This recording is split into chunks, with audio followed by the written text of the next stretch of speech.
Pets market കാണാൻ വേണ്ടി ഒന്ന് പ്ലാൻ ചെയ്ത് സാറ്റർഡേ മോർണിംഗ് ആണ് ചെന്നൈ കോയമ്പേട് എത്തിയത്. കോയമ്പേട് ഫ്ലവർ മാർക്കറ്റിലൊക്കെ ഒന്ന് കയറി അവിടെ ഫ്ലവർ, ഫ്രൂട്ട്സ്, അതേപോലെ വെജിറ്റബിൾസിൻ്റെ ഒക്കെ സെപ്പറേറ്റ് ഉണ്ട്. വലിയ മാർക്കറ്റാണ്. അപ്പോൾ റോഡിലൂടെ ആണെങ്കിലും നമ്മൾ പോകാൻ നേരത്ത് വൃത്തി ലാസ്റ്റ് ടൈമിലും കുറച്ചും കൂടി നല്ലതുണ്ട്. എന്നാലും ഇതാണ് അവസ്ഥ.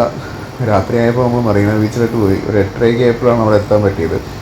മറീന ബീച്ച് നല്ല തിരക്കുണ്ടായിരുന്നു, ഇപ്പോഴും ക്രൗഡറാണ്. സിഗ്നലിൽ സെപ്പറേറ്റേഷൻ കാര്യം ശ്രദ്ധിച്ചു. അവിടെ സിഗ്നലിൻ്റെ റെഡ് ലൈറ്റ് എല്ലാം ഹേർട്സ് സിമ്പിളിലാണ് കിടക്കുന്നത്. എനിക്ക് ആദ്യം ഡൗട്ട് അടിച്ചു, പിന്നെ സൂം ചെയ്തപ്പോഴാണ് എല്ലായിടത്തും അങ്ങനെ തന്നെ കിടക്കുന്നത്. അതെന്താണെന്നറിയില്ല. മെറീന ബീച്ചിൻ്റെ അകത്തായിട്ടുള്ള എൻട്രി ഇങ്ങനെയാണ്. പല എൻട്രികളുണ്ട്. എല്ലാ എൻട്രികളും ഇങ്ങനെ ചുറ്റും ഷോപ്പുകളാണ്.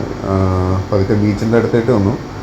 ബീച്ച് ഒരു ഫുൾ മൂണായിരുന്നു, അതുകൊണ്ട് കാണാൻ നല്ല രസമുണ്ടായിരുന്നു. പക്ഷേ ബീച്ച് ഭയങ്കര ശാന്തമായിരുന്നു. പക്ഷേ ബീച്ചിലെ ആൾക്കാർ അത്ര ശാന്തമല്ല, നല്ല ക്രൗഡ് ഉണ്ടായിരുന്നു. ഒച്ചപ്പാടും ബഹളമൊക്കെ ആയിട്ടാണ്. ഒരു പീസ് എന്നുള്ള രീതിയിൽ നമുക്കവിടെ ഇരിക്കാൻ പറ്റില്ല. അപ്പം ചുറ്റും ഷോപ്പുകളുണ്ട്, ആൾക്കാർ ഷോപ്പിങ്ങും പല ഗെയിംസും അങ്ങനെയൊക്കെ ആയിട്ടുമാണ്. നമ്മളും പതുക്കെ ഷോപ്പിങ്ങിലായിട്ട് പതുക്കെ പോയി. ആദ്യം എല്ലാ ചെന്നൈയിലൊക്കെ അല്ല സൗത്ത് സൈഡിൽ എപ്പോഴും കാണുന്ന പോലെ ഇങ്ങനെ നെക്സ്റ്റ് ഡേ മോർണിംഗ് ആണ് പെറ്റ്സ് മാർക്കറ്റിലായിട്ട് പോയത്. പെറ്റ്സ് മാർക്കറ്റിലായിട്ട് പോകുമ്പോൾ ഇങ്ങനെ ഓരോരോ കാഴ്ചകൾ കാണാം. പെറ്റ്സ് മാർക്കറ്റിൻ്റെ എൻട്രിയിൽ തന്നെ ഇഷ്ടംമാതിരിയുണ്ട്. ഇത് നല്ലൊരു സെറ്റപ്പാണ്. അതായത് ഇത് ഷോപ്പ് ഓണേഴ്സും അതേപോലെ തന്നെ ഇൻഡിവിജ്വലായിട്ട് പെറ്റ്സിനെ കീപ്പ് ചെയ്യുന്ന ആൾക്കാരും അവരുടെ പെറ്റ്സിനെ സെല്ല് ചെയ്യാൻ വേണ്ടി സൺഡേ അവിടെ ശരിക്കും ഒരു കോഴി മാർക്കറ്റ് എന്ന് പറഞ്ഞതുണ്ട്. അതായത് ചിക്കൻ സെല്ല് ചെയ്യുന്ന സ്ഥലം. അപ്പോൾ അവിടെ സൺഡേ അധികം ഓപ്പൺ അല്ല. അപ്പോൾ ആ സൺഡേ ആ ഫുൾ സ്ട്രീറ്റ് ഈ ഒരു പെറ്റ്സിന് വേണ്ടി എടുക്കും. രാവിലെ 6 തൊട്ട് തന്നെ തുടങ്ങിയായിരുന്നു. എല്ലാവരും അവരവരുടെ പെറ്റ്സൊക്കെ ആയിട്ട് വന്ന് അവിടെ നിൽക്കും. ഇഷ്ടമുള്ളവർക്ക് അങ്ങോട്ടും ഇങ്ങോട്ടും മേടിക്കാം. ഇഷ്ടംമാതിരി ആൾക്കാരുണ്ട്. അപ്പോൾ ഈ ഒരു സെറ്റപ്പ് നമ്മുടെ എറണാകുളത്തൊക്കെ ഉണ്ടെന്നുണ്ടെങ്കിൽ എത്രത്തോളം ഈ പെറ്റ്സിനെ ടേക്ക് കെയർ ചെയ്യുന്നവർക്ക് കുറച്ചും കൂടി നല്ലതാണ്. അത് സെല്ല് ചെയ്യാനും മാറ്റാനൊക്കെ ആയിട്ടാണ്. എല്ലാ വെറൈറ്റിയും ഉള്ള ടൈപ്പ് പെറ്റ്സ് അവിടെ ഉണ്ടായിരുന്നു. ഇപ്പോൾ പേർഷ്യൻ ക്യാറ്റ്സ്, ഡോഗ്സ്, കന്നി, ചിപ്പിപ്പാറൈ, ഷിറ്റ്സു, ഗോൾഡൻ റിട്രീവർ, എല്ലാ ബ്രീഡ്സും അവിടെ ഓൾമോസ്റ്റ് കാണാം. അതിൻ്റെ ക്വാളിറ്റിയും പാരൻസിൻ്റെ ഇതൊക്കെ നമുക്ക് വേണമെങ്കിൽ ഇൻഡിവിജ്വലി അവരുടെ അടുത്ത് പോയി മേടിക്കണം. പക്ഷേ എന്നാലും എനിക്ക് നല്ലൊരു രീതിയായിട്ടാണ് ഇത് തോന്നിയത്. ഒരു ഷോപ്പ് ഹോൾഡ് ചെയ്യേണ്ട, സൺഡേ എല്ലാവരും ഫ്രീ ആയിട്ടിരിക്കുമ്പോൾ അവിടെ വരിക, നമുക്ക് പെറ്റ്സിനെ സെയിൽ ചെയ്യാം. എനിക്ക് തോന്നുന്നു പല സ്ഥലത്തും ഉണ്ട്. നമ്മളെ കൊച്ചിയിൽ മാത്രമാണ് ഇല്ലാത്തതല്ല, കേരളത്തിലാണ് അങ്ങനെ ഇല്ലാത്തതെന്ന് എനിക്ക് തോന്നുന്നത്. ഒരു പഴയ കാലിച്ചന്ത പോലെ പെറ്റ്സിന് വേണ്ടി ഒരു ചന്ത എന്നുള്ള രീതിയിൽ തന്നെ പറയാം. അപ്പം എൻ്റെ ഏരിയ മൊത്തം ഇതേപോലെ പെറ്റ്സിന് വേണ്ടി ഇരുന്നാണ്. എല്ലാ വെറൈറ്റിയും എനിക്ക് തോന്നുന്നു ഓൾമോസ്റ്റ് എല്ലാ വെറൈറ്റികളും അവിടെ കാണാൻ പറ്റി. കേജസ്, അല്ല ബേർഡ്സ്, കൊണിയൂർ, അങ്ങനെ പല രീതിയിൽ ഹാമസ്റ്റേഴ്സ്. അപ്പം ആൾക്കാർക്ക് ജസ്റ്റ് പെറ്റ്സിനോട് താല്പര്യമുള്ള ആൾക്കാർ ഈ പെറ്റ്സു അങ്ങനെയുള്ള സ്ഥലങ്ങളിലൊക്കെ കാശ് കൊടുത്ത് പോണതിന് പകരം ഇപ്പോൾ ഇങ്ങനെ ഒരു സ്ഥലത്ത് വന്നു കഴിഞ്ഞാൽ ഓൾമോസ്റ്റ് എല്ലാ പെറ്റ്സിനെയും കാണാം. ഒന്നിനോടെ വാങ്ങണമെങ്കിലും വാങ്ങുകയും ചെയ്യാം. അത് നല്ലൊരു രീതിയായിട്ട് എനിക്ക് തോന്നി. ആൾക്കാർ നല്ല ക്രൗഡഡാണ്.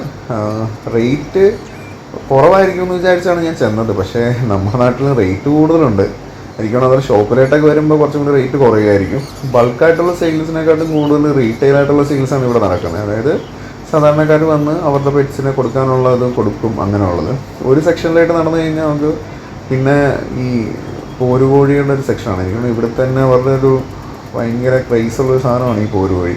അവരോരോന്നിനെ ചെക്ക് ചെയ്യണതും ഇതെല്ലാം കണ്ടു കഴിഞ്ഞാൽ നമ്മൾ കണ്ടുപിടിച്ച് ഇവരെന്ത് നോക്കണമെന്നുള്ളൊരു ഐഡിയ ഇല്ല. അതിനെപ്പറ്റി ഇൻ്റർത്ത് അറിഞ്ഞാൽ മാത്രമേ നമുക്ക് ഒരു ഇത് പറയാൻ പറ്റുള്ളൂ. പക്ഷേ എല്ലാവരും ഭയങ്കരമായിട്ട് ചെക്ക് ചെയ്ത് അതിനൊക്കെ റേറ്റ് പറയുന്നുണ്ട്. 2,500 രൂപ തൊട്ട് 10,000 വരെ വിലയുള്ള കോഴികൾ അവിടെ ഉണ്ടായിരുന്നു. അപ്പോൾ നമുക്ക് റേറ്റ് ചോദിക്കുമ്പോൾ ഇതെന്താ റേറ്റ് എന്നുള്ളൊരു ഐഡിയ അറിയില്ല.